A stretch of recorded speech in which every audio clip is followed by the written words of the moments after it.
અગ્નિકાંડ અને મોરબી કાંડના પીડિતોને ન્યાય અપાવવા નીકળેલી કોંગ્રેસ પાર્ટીની ગુજરાત ન્યાય યાત્રા સુરેન્દ્રનગરમાં પહોંચી એ દરમિયાન સાયલા ચોટીલા ધ્રાંગધ્રાના મૂડીના ખેતમજૂર ભાઈઓ દલિત સમાજના લોકોએ મને સમક્ષ રજૂઆત કરી કે સુરેન્દ્રનગર જિલ્લામાં ઓછામાં ઓછી 25 થી 30 હજાર વીઘા જમીનમાં માપણી નથી કરી, સ્થળ ઉપર પ્રત્યક્ષ કબજો નથી સોંપ્યો અને 30,000 વીઘા જેટલી જમીનમાં માથાભારે ગુંડાઓનું ગેરકાયદેસર દબાણ છે।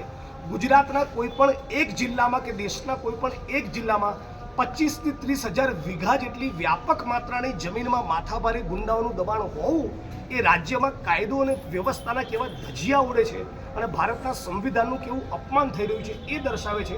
એટલે અમે આંદોલનનો કોલ આપ્યો છે કે 24 તારીખે અને 25 તારીખે સુદામડા અને લીંબાળા ગામે દલિત સમાજના ભાઈઓની માલિકીની અમને ફાળવેલી જમીનનો પ્રત્યક્ષ કબજો લેવા જઈશું। જેને વચ્ચે ડાપણ કરવા આવવું હોય આઈન પ્રયોગ કરીને જોઈ લે। આ જિગ્નેશ મેવાણી અને સુરેન્દ્રનગરના દલિતોનો કોલ છે। કોઈ પણ સંજોગોમાં 24 અને 25 તારીખે જમીનોનો કબજો લઈશું અને એની તમામ જમીનો ખાલી કરાવવા હું 1 મહિનો સુરેન્દ્રનગર આવવાનો છું। એ દરમિયાન સુરેન્દ્રનગરમાં આવા બીજા જેટલા પણ ગેરકાયદેસર દબાણો છે, ગૌચરો પધરાઈ દીધા, ડેમના તળિયા ખાલી થયેલા અને જે ગેરકાયદેસર ખનનની ફરિયાદો છે એ બધા મુદ્દા ક્રમશઃ ઉપાડવાનો છું।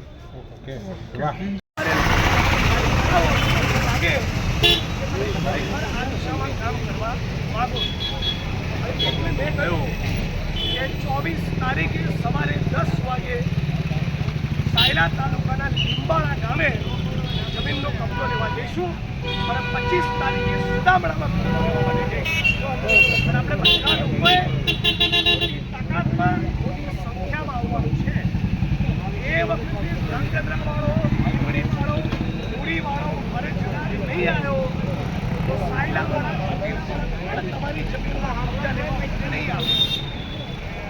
સમજાઈ ગયું? બરાબર?